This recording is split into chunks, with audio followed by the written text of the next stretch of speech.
So the less you talk, the more you sell. The less you talk, the more you sell. And for me, this is where it's very hard and difficult for me, because I love to talk. And especially when they start talking, like with this, talking about retirement, oh my God, I could have talked to this girl like to do it, I love that, but it's not gonna work, right? It just wouldn't work. High ticket closing secret number, salespeople have the answer. This is my first quote I've ever made. Salespeople have the answers, masters ask the right questions. I always want to put my name behind a quote, so that's it, right?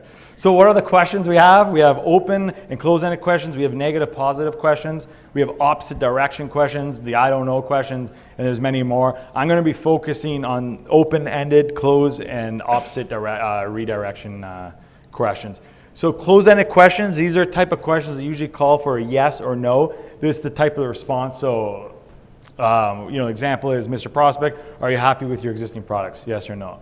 The prospect will respond in just a manner of just the one answer, and they work sometimes, one-worded questions, if you're doing rapid firing, but in my methodology, I don't use close-ended questions. Because if we're in the discovery process, understanding their pains, and all you're getting is yes or no, how are you going to know what they really want? Does that make sense? Did you have a question? Oh, you didn't? Oh, it was good? Yeah. So, another one, were you satisfied with your last vendor? How can we change that from from a yes or no question to an open-ended question? How would you change, were you satisfied with your last vendor? What did you like the best? Exactly.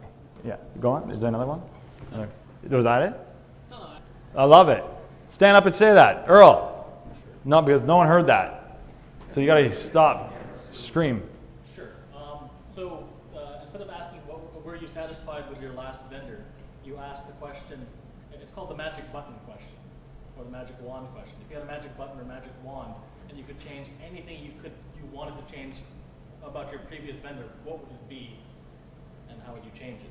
And how would you change it? And the moment you get them start talking about that, yeah, you sell stuff. Get that? Powerful. That's great. Thanks, Earl. Appreciate that. So open-ended questions is where you get the prospects more involved, and this is where you gather more information rather than just the yes or no. The goal is to gather information so you can use it to the motivation qualification process. And this is more, tell me more about your business. Not how long how long you've been in your business? 12 years. Tell me more about it. Oh, 12 years? Oh, Tell me more about it. Well, what inspired you to get into the business? What inspired you to get on the phone call? Why now? Why did you get into the business? What's the biggest problem you're facing now? This is the hard one because some of them don't actually really know what their problem is. So you can question them and say, what do you think your problem is? Why haven't you achieved the results you've been looking for? I mean, you've been in business for 5 years. How come you haven't achieved those results? Why is it so important right now? You see the difference between the close? There you go from a yes or no.